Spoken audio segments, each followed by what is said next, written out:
What is going on, everyone? My name is Ryan and welcome back to another GTA 5 video. Now, I would just like to apologise in advance why I haven't been uploading GTA 5 videos recently.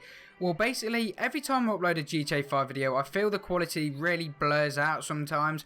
I have been trying to fix it. Hopefully, this video does a lot better. Well, it looks a lot better than it normally does. It probably won't look the best still, but I'm trying to improve it. It's something to do with GTA, with all these textures, and I'm literally trying to figure it out. So hopefully I can do this, you know, by the end of this week, hopefully. But what I'm going to be teaching you guys today is how to actually add a ramp to the front of your car so you can actually do what I did at the start of the video. I know a lot of YouTubers have done this mod already, but they haven't actually shown how to do it. So, you are going to need this trainer that I've just pulled up now. If you haven't got it, the link will be down in the description below. So the first thing you're going to want to do is go to vehicle spawning, and you want to spawn in a reasonably decent vehicle. Now, I'm not the sort of person who will know them off by heart, and there you can see. Okay, so this vehicle will do just nicely. This vehicle will do okay. So once you've spawned in your vehicle, you then want to go all the way down to object spawning.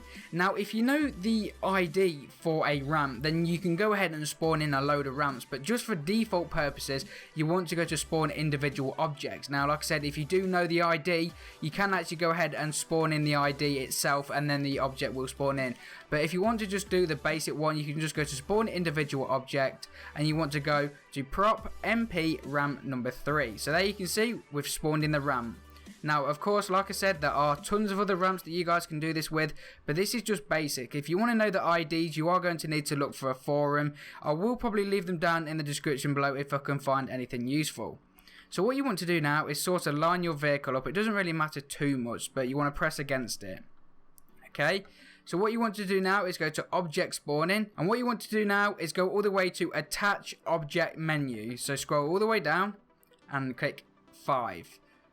So what you want to do now is you want to attach the last spawned object to vehicle, which is the first one. So it should look something like this, which is really freaking weird. So once you've done that, what you want to do now is go all the way down to move attached object brackets vehicle.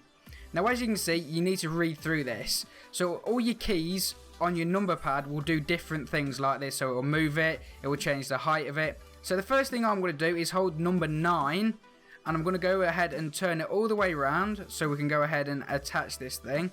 So like I said, we will center it a little bit more, and then I'm going to press 8 to move it forward, but then we want it to move it down a little bit so they actually ramp over.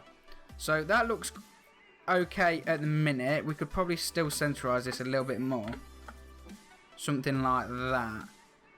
Okay, so then if we move it down a little bit, and you just want to try an error, because obviously the vehicles, with this vehicle, I've got to make sure they ramp over my roof, so we'll just give it a quick test.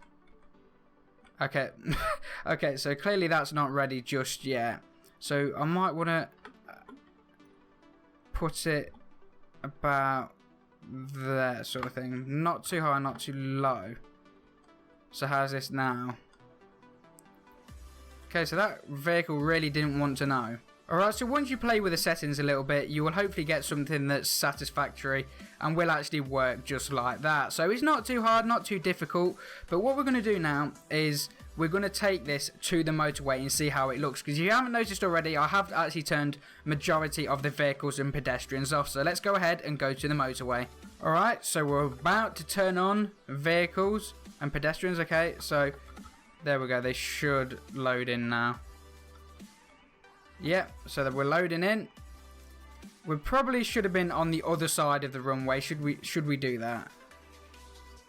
See, the only problem is I'm not going to get a lot of speed. So I'm gonna cut across here. I'm gonna cut across here, hopefully without doing any permanent damage.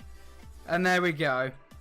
So as you can see, I didn't really choose the best of vehicles, but this is just more of a basic tutorial, because I've seen a lot of comments out there saying, how do you actually do this? Of course, once you start knowing the ramp IDs, you can spawn in a lot of stuff, and I'm sure you guys know what I mean. I will link a few videos down in the description below to a bit more of the awesome mods. this one isn't too good. This was just a little kind of guide on how to do this mod. A lot of people thought you actually downloaded something and all you need really is the trainer. Now like I said, I didn't actually choose the best vehicle and I haven't actually centralized the ramp to its probably, it just sucks basically. But you can do some really cool stuff with this mod, and hopefully you will choose a more sensible vehicle. But it works alright, it does the job, and obviously if you choose more of a sports car or a bigger truck, you can actually go ahead and just cause a lot of chaos. Now I have seen someone make a really big ramp, meaning it took the fucking whole side of this. It took both sides of the runway and it was just demolishing everything. So literally, as you can see, it works okay, but it's probably not the best vehicle to do it in. But this was just kind of a little tutorial on how you guys can do this, because a lot of you have been asking this in the comment section, and I've even seen it on Twitter as well. But hopefully you guys can spawn in some awesome ramps and do this for yourself. And if you do make any funny montages out of this, be sure to link it, because I'd love to see it. But anyway guys, thank you for watching, don't forget to subscribe, and I'll catch you in my next video.